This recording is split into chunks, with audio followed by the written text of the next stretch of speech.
시청자 여러분 안녕하십니까. 지금부터 전국현의 안보정론을 시작하겠습니다.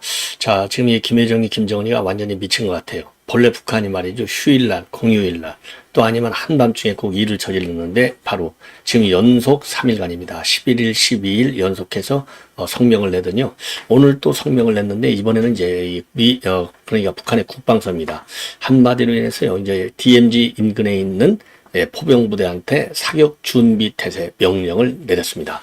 바로 어젯밤 8시 기준으로 내렸는데요. 정말 이게 말하자면 광기가 작동하는 것 같은데, 이때 우리 안보태세의 각별한 점검 그리고 강력한 응징, 그러니까 말로만 북한 정권을 날리는 것이 아니라 실제로 유사 사태가 벌어질 경우는 날릴 수 있는 모든 방어 능력과 동시에 공격 능력을 갖춰야 될 것이 아니냐. 그래서 우리도 거기에 상응하게 모든 준비 태세를 맞춰야 되겠다. 그리고 그거를 우리 국민에게 공개적으로 밝혀야 되겠다. 이런 말씀을 드리고 관련 내용을 상세하게 말씀을 드리도록 하겠는데요.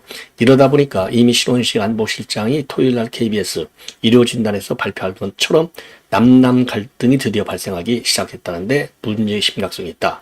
여기에 대표적으로 불을 지르고 나온 인간이 바로 박지원이고요. 그 다음에 불을 지르고 나온 인간이 지금 대대적으로 불을 지르는 인간이 이제 추미애가 되겠습니다. 그래서 추미애는요, 지금 이번 국감장에서 또 청와대를 용산으로 이전한 것 같고요, 김용원 장관하고 붙어갖고 한번 제대로 박살이 났죠, 막말로. 야, 추미애 그 독성, 그 얼굴, 야, 밥맛 떨어져요, 한마디로 얘기해서. 예, 그래서 이러한 내용. 그리고 이제 도대체 이게 그러면 평양에 떨어졌다는 무인기는 누가 보낸 거냐? 거기에는 뭐가 실렸느냐? 거기에는요, 이제 김정은, 그 다음에 김주의 그 고가 명품, 요런 게 실려 있고요. 경제가 완전히 피폐됐다는 요런 그 내용으로 되어 있어요. 그러니까 김정은 체제의 비하를 하는 내용으로 되어 있습니다. 자, 그래서 이제 왜 이렇게 갑자기 사단이 지금 벌어졌는지, 요 내용, 그리고 앞으로 이제 어떻게 될 것인지, 요런 내용을 가지고 이번 시간에 이제 집중적으로 말씀을 드리도록 하겠고요. 자, 그래서 추미애는 지금 이제 김용현 장관한테 얻어맞고 또 한동훈한테 얻어맞고 있어요. 자, 그리고 이제 마지막으로요, 영남일보가 지금 이제 최근에 여론조사했더니 이 김문수 장관의 지금 지지율이 아주 급속 상승하고 있다. 그러니까 2%에서 4%, 4%에서 8%로 올라가고 있다는 조사 결과가 나왔습니다. 자, 이 내용을요, 지금 이제 한밤중이기 때문에 간략하게 여러분께 설명을 좀 해드리도록 하겠습니다. 자, 그러면 먼저 말이죠. 지금 이제 오늘 밤에 이제 이 김여정의 이제 명령에 따른 것이라고 봐야죠. 왜냐하면 김여정이가 그야말로 참변을 당하도록 하겠다. 이렇게 이제 위협 성명을 내놨지 않습니까? 12일 날. 그러니까 이제 총참모부가 거기에 이어서 이제, 지금, 그 작전 예비 지시를 하다 그랬답니다. 완전 사격 준비 태세를 각출하는 작전 예비 지시를 국경선 부근의 포병연합부대하고 중요 화력 임무가 부과된 부대들에게 그러한 지시를 내렸다. 이렇게 중앙통신이 조금 전에 보도를 하고 있습니다. 한밤중에 보도하는 거예요, 국방성 대변인. 그러니까 그동안에도 맨 먼저 외무성이 나오고 김여정이가 나오고 이번에는 국방성이 나왔어요. 그래서 제가 분석할 때 뭐라고 그랬습니까? 왜 외무성이 먼저 나왔냐? 국방성이 덜 나오고. 그러니까 외무성도 지금 이제 반응을 떠보는 것이다 라고 제가 말씀을 드렸는데, 우리 군 반응이 세잖아요. 북한 정권 종말시키겠다. 세게 나오니까 북한도 이제는 지금 중간에, 그러니까 최고 수위의 그 성명 수준을 높이려면 국방성이 나와야 되는데, 처음부터 국방성은 안 나온 게 바로 좀 수위를 높일 수 있는 여유를 둬야 된다. 그래서 국방성을 아껴놓은 것이에요. 근데 지금 이제 조선중앙통신의 보도에 따르면은 국방성 대변인 성명이 되겠습니다. 그래서 지금 조금 전에 말씀을 드린 대로 12일 날 명령을 내렸습니다. 12일 날 명령을 내리면서 13일, 그러니까 이제 바로 어젯밤이죠. 어젯밤 8시부터 8시까지 사격 대비 태세로 전환하라. 요걸로 내렸어요. 그래서 이제 관련 내용을 자세하게 말씀드리면, 어떤 부대에 내렸느냐? 국경선 부근에 있는 포병연합부대, 그리고 중요 화력 임무가 부과된 부대, 여기에 내렸고요. 그래서 전시정원 편제대로 완전 무장된 8개의 포병여단을 13일 8시까지 사격 대비 태세로 전환하고 각종 작전 보장 사업을 완료하라. 예. 자, 그래서요, 이게 그럼 무슨 내용이냐? 한마디로 얘기해서 한국 무인기가 다시 국경을 넘어오면 그때 대상모를 타격하고 그로 인해서 무력 충돌이 발생할 수 있는 상황까지를 가정해서 철저한 대책 마련을 이 지시한 내용이 되겠습니다. 그러면서요, 그러니까 이제 이미 국경선 인근에서는 사격 준비 태세 완료하라 이거고요. 그 다음에 수도 이 평양에서는요 무인기 감시 조소를 대폭 증강했다고 합니다. 그래서 이 수도 평양에 대한 대한민국의 중대 주권 침해 도발 행위로 하여 일촉즉발의 엄중한 군사적 긴장 상태가 조성되고 있다. 이 얘기는요 이번 긴장 사태의 책임을 한국 쪽에 넘기는 거예요. 그러면서 한국발 무인기의 국경 그리고 수도 상공 침범 추가 도발 가능성이 매우 높다. 그러면서 재도발이 확인될 경우에는 즉시적으로 적의 특정 대상모들을 타격해야 하는 상황, 이게 무인기죠. 그로 인해서 무력 충돌이 확대될 가능성을 배제할 수 없는 상황을 가정해서 각 부대들이 준비 투세를 갖추어라. 이렇게 입장을 내놓은 겁니다. 그래서 이제 굉장히 지금 이 얘기는요, 11일 날 지금 북한에서 최선희 외무성 중대성명이잖아요. 우리 비행기가 지난 10월 3, 9, 10일 세 번에 걸쳐서 심야에 넘어왔다는 것이죠.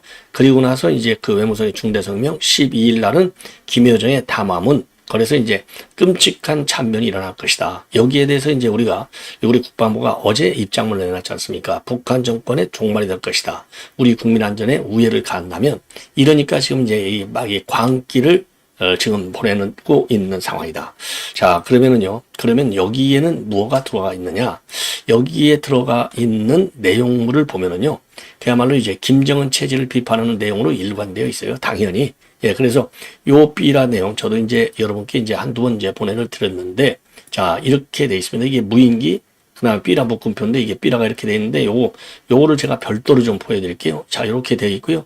요거를 좀 더 자세하게 지금 이제 보도 매체들이 자세하게 써 있는데 여기 보면 이제 요렇게 돼 있잖아요. 자기 입에 불리기에 여념없는 김정은입니다. 맨 윗줄이 자기 입에 불리기에 여념없는 김정은. 요거는 이제 이 김주애가 입었던 디올, 크리스찬 디올의 이제 고가 상품. 요거를 이제 올려놓고 있고요.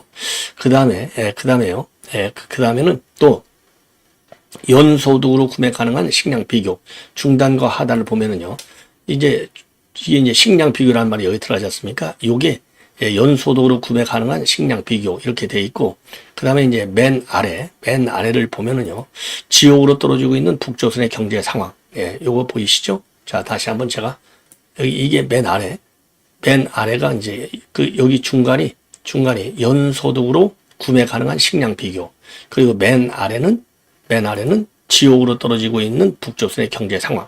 그리고 맨 위에는 자기 배 불리기에 여념없는 김정은. 자, 다시 한번요. 여기 자기 배 불리기에 여념없는 김정은. 요렇게 되어 있어요. 그러니까 이게 뭐 굉장히 비판 성향이 강한 거죠. 자, 요렇게 지금 떨어지고 있어요. 이렇게. 자, 북한이 발송한 요 디올 옷 이게 이렇게 되어 있습니다. 자, 그래서 그러면은요. 자, 요거를 그러면 이제 누가 보냈느냐? 자, 참고적으로 이 내용을 좀만 더 설명해서 드린다면 대한민국 북조선 주민이 연소득으로 구매할 수 있는 쌀과 옥수수의 양을 비교하는 표도 들어가 있어요.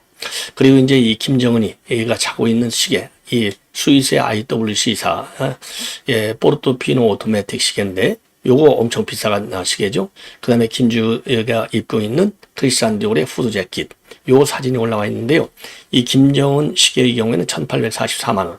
그리고 이제 김주의 옷은 256만 원 정도가 간다고 합니다. 자, 그리고요.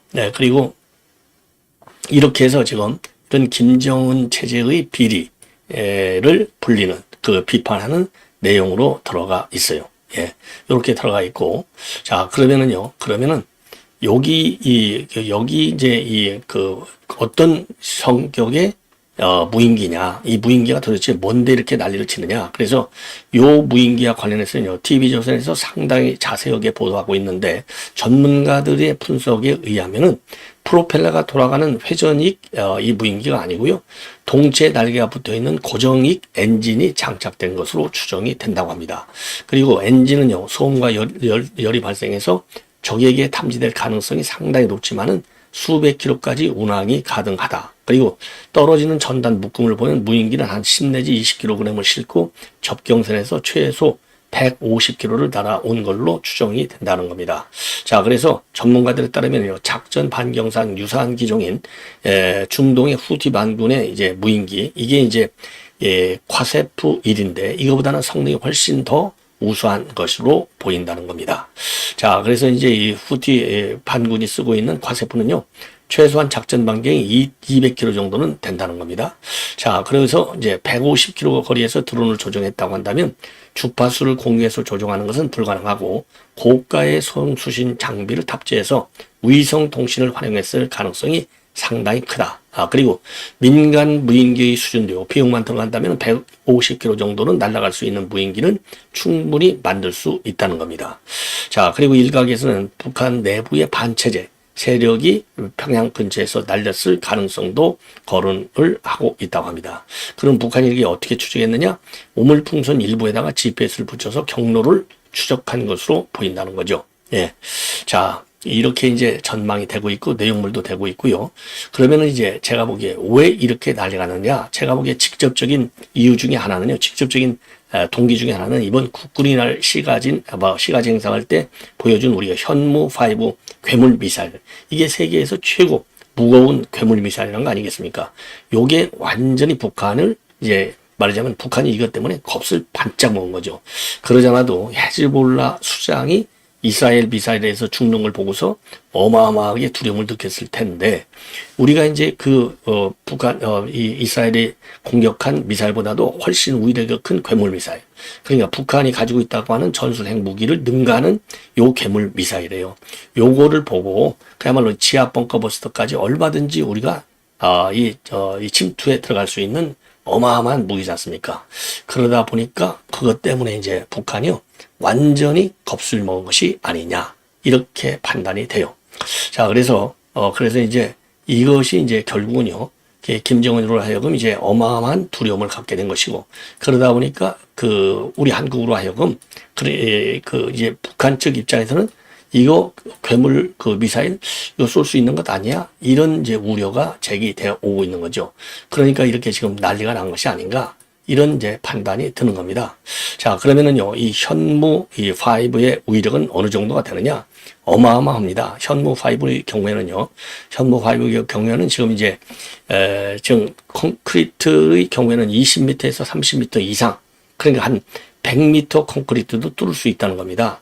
왜냐하면요, 지금 이제 탄두 중량이 한 8톤에서 9톤 정도로 지금 알려지고 있어요. 세계 최고. 예.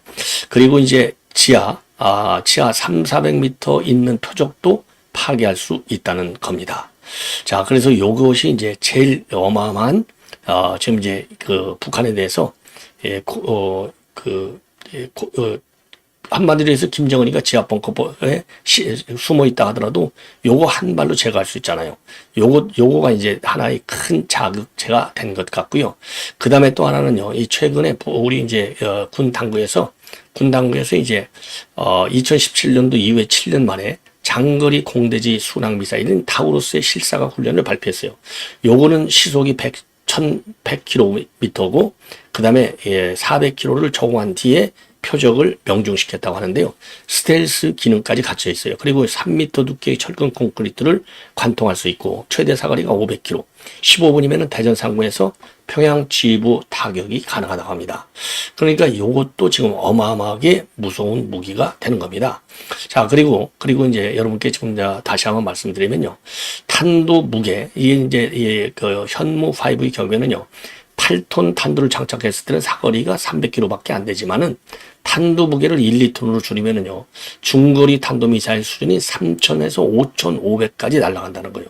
그러니까 이제 중국도 위협을 느끼는 겁니다. 그래서 중국 언론에서 요거를 대대적으로 지금 보도하고 있고, 그래서 중국도 여기에 이제 대응할 수 있는 미사일을 또 새롭게 개발해야 된다, 이런 내용이 지금 보도가 되고 있어요. 자, 그래서 요거를 다시 한번 이제 보여드리면요, 요게 이제 현무 미사일의 사격거리가 되는 거예요. 지금 이제 서울에서 3,000km로 보면 대만까지 다 들어가는 거예요. 대만까지도. 그렇죠. 중국, 그러니까 러시아 일부, 몽골, 중국, 상하이, 대만 싹 다 들어가는 겁니다. 어마어마한 거죠. 이게 이제 지금 이제 현무 5 미사일이고, 그래서 요거가 이제 우리 국군의 행사 때 지금 우리가 시가행진 때 참여를 했는데, 요게 중국 정부도 굉장히 여기에 대해서 이제 위협을 느끼고 있다, 이런 보도가 나오고 있는 상황이 되겠습니다. 그러다 보니까요, 지금 이제 이 추미애가 여기에 대해서 지금 이제 무인기 침투, 우리가 2022년도 12월에 무인기 침투를 지시했다. 요거 해가지고 이제 북한을 이제 불필요하게 자극하고 있다. 그러니까 이게 어느 나라 국회의원인지 알아먹을 수가 없어요. 요런 장문의 글을 실었습니다. 요 장문의 글과 관련해서 지금 이제 한동훈 대표가 반격을 가하는 내용이 되겠습니다. 자, 그러면 추미애가 뭐라고 했느냐? 추미애가요, 이거 이제 쉽게 얘기해서요, 2022년도 12월에 국무회의에서 북한의 무인기 침투를 직접 지시했다, 그러면서 확전을 강구했다고 하는데, 요거를 이제 비판하는 것이죠. 그러면서 지난 수년간 우리 군이 대비태세와 훈련이 부족했다, 더 높은 대비태세와 훈련이 필요하다라고 하면서 지금 이제 이 군을 비판하고 있어요. 자, 그러면서 이제 이 한강 작가 노벨 평화상, 노벨상 축하가 진심이라면 최소한 작가의 메시지는 이해를 했으면 한다. 그러면서 세계가 전쟁 난리통인데 인터뷰를 사용한다는 작가의 말에서도 담긴 강력한 질책과 호소를 들어야 한다. 작가는 작품에서도 반폭력, 반전평화를 담았지만은 수상 소식을 들은 저녁도 몹시 평화롭다며 평화를 언급했다. 그러면서요, 같은 나라, 같은 땅, 같은 시간에 같은 공기를 마시면서도 전쟁을 막아야 하는 책임을 진 지도자가 호전성만 강조한다면 노벨상을 수상한 문인과의 차이가 이렇게 클 수가 있는지 세계를 놀라게 할 것이다. 이게 도대체, 이게 참 추미애, 이거 참 김정은이 이 문재인이가 대변이니까요, 대변인 보좌관 정도 되는 것 같아요. 그러니까 이제 한동훈 대표가 즉각적으로 반박했어요. 무인기 달리기와 전단 살포에 군의 훈련이 왜 필요할까?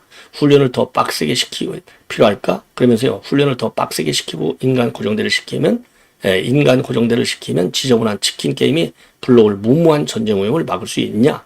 더불어민주당 모 의원의 말입니다. 게다가 노벨문학상 수상도 맥락 없이 끌어들였군요. 더불어민주당을 통하면 노벨문학상도 후진 정쟁 도구가 되네요. 더불어민주당에 묻습니다. 전쟁 위협을 훈련과 대비로 막지, 그럼 뭘로 막습니까? 국제대북제재 위반하는 굴종 뒷거래 같은 걸로 막아야 한다는 겁니까? 이렇게 바빠다쳤고요. 그 다음에 이제 하나는 이번 국감장에서, 그러니까 이제 청와대 이전과 관련해서요, 돈이 얼마 많이 들었다, 이런 식으로 해서, 왜냐면 김용현 지금 현 장관이 청와대 이전 준비 단장을 했지 않습니까? 그거를 비판하는 거예요. 그러니까 이제 우리 김용현 장관이 제대로 맞받아치는 것이죠. 지금 돈 얼마 드는 것 같고 자꾸 얘기를 하고 말이지, 자기가 책임질 수 없는 말로 자꾸 문제를 제기하면 내가 용납할 수 없다. 딱 잘라서 용납할 수 없다, 단호하게 얘기했어요. 그러니까 지금 어디다 대고 그렇게 큰 소리로 기세를 올리느냐? 그거 그렇게 올리느냐? 그러면서요, 지금 이 뭐라고 그럴까요? 정권이 영원할 줄 아느냐? 이런 막말을 하는 겁니다. 이런 막말. 자, 그러니까 이제 김용현 장관이 다 했냐? 이렇게 보니까 또 네, 그러는 거예요. 그러면 통상적으로 야당 의원은 여권에서 그 장관들이 다 했냐? 그러면 아직도 다 안 했다, 그러면서 또 난리를 치고 막 해야 되잖아요. 그런데 이제 김용현 장관이 용납할 수 없다. 그러니까 어디다 대고 기세를 올리느냐? 그렇게 책임 얘기 함부로 하지 말라고 내가 경고하지 않았느냐? 요렇게 지금 하면서 도대체 왜 큰 소리 치느냐? 그래서 정권이 영원할 줄 아느냐? 요렇게 이제 또 따지고 들어요. 막 눈을 부아리면서. 그러니까 이제 김용현 장관이 당한 거야? 딱 그러니까 네 하고 꼬리를 내리는 겁니다. 자, 그래서 추미애가 지금 좌충우돌하고 있는 모습을 보여주고 있음을 다시 한번 느낄 수 있고요. 그 다음에 이제 마지막으로 지금 이제 영남일보가 창간 79주년 기념해서 에이스 리서치에 의뢰해가지고요, TK 지역 주민만을 대상으로 해서 여론조사를 실시했습니다. 그랬더니요, 윤 대통령의 지지율이 좀 빠져요. 자, 그리고 이제 이탈 현상이 나타난다, 이렇게 보고 있어요. 그래서 잘못하고 있다가 35.7%, 그 다음에 이제 매우 잘못하고 있다가 35.7, 잘못하고 있다가 17.1에서 부정이 52.8, 그리고 긍정은 41.6. 그래서 부정이요, TK 지역에서만도 높다는 겁니다. 그래서 이게 이제 2022년도 10월달 여론조사하고 비교를 해보면, 그때는요, 긍정이 57.1, 부정이 50, 그리고 2023년도의 경우에는 긍정이 지금 긍정이 이제 57.3 이렇게 됐는데 이번 조사를 계기로 해서 이제 부정평가가 압도적으로 지금 높아지고 있다. 예. 요런 지금 분석을 하고 있습니다. 자, 그리고요. 국민의힘을 절반 이상은 지지하지만 민심 이탈 조짐이 있다. 그래서 정당 지지율에서 보면 응답자의 53.3%가 국민의힘이 지지하고 있고 민주당이 15.7, 조국당이 6.1 예, 이렇게 되어 있는데 직전 조사인 작년을 보면은요. 국민의힘에서가 60.1였는데 이게 53.3으로 빠지고 6.8%가 하락. 예. 그래서 지금 이제 이 이탈 현상이 좀 상당하다. 그리고 TK 발전에 국민의힘 지지가 도움이 됐느냐? 여기에 대해서는 도움이 되지 않았다가 51, 도움이 됐다는 41.3. 그리고요, 차기 지도자 지지율을 봤더니요, 한동훈이가 29.5, 이재명이가 16.4. 그리고 홍준표가 8.7, 김문수가 8.2, 오세훈이가 7.9, 이준석이가 5.7로 되어 있습니다. 근데 이제 여기에서 이 추세를 지금 이제 김문수 장관이 지금 이제 장관으로 발탁되면서 지금 이제 지지율이 나타나기 시작했거든요. 처음으로. 그래서 맨 먼저 지지율 나온 것이 지금 이제 영남일보에서 에이스 리서치에 조사 의뢰한 조사는요. 10월 5일, 6일에서 7일입니다. 바로 최근이죠. 그런데 이제 갤럽에서 맨 먼저 지난 9월 24, 25 요 갤럽 조사를 보면 그때는 2%에 불과했어요. 그때는 2%. 그때 지금 지지율을 보면은요. 이재명이 25, 한동훈이 15, 조국 4, 이준석 3. 그 다음에 김문수가 2입니다. 자, 그리고서 이제 오세훈, 원희룡 이런 사람들은 이제 1이기 때문에 홍준표도 1, 김동연이도 1. 그러니까 이제 김동연, 홍준표, 오세훈, 원희룡보다 높게 나왔어요. 그런데 이제 이게 지난 이제 9월 28일 날 4, 5일 뒤인 뉴시스가 이제 똑같이 에이스 리서치에 의해서 조사를 해봤더니 이제 김문수의 경우에는 4.3으로 이준석 바로 아래로 4.5, 4등이에요. 그러니까 5등이네요. 이재명 41.2, 한동훈이 19.3, 조국 7.1, 이준석 4.5, 그리고 김문수 4.3 이렇게 뛰었어요. 그러더니 지금 방금 말씀드린 대로 이제 10월 달 들어와서는 이제 2배인 8%까지 뛰어오고 있다는 겁니다. 그래서 지금 이제 TK 지역에서 이제 조사를 해봤더니요.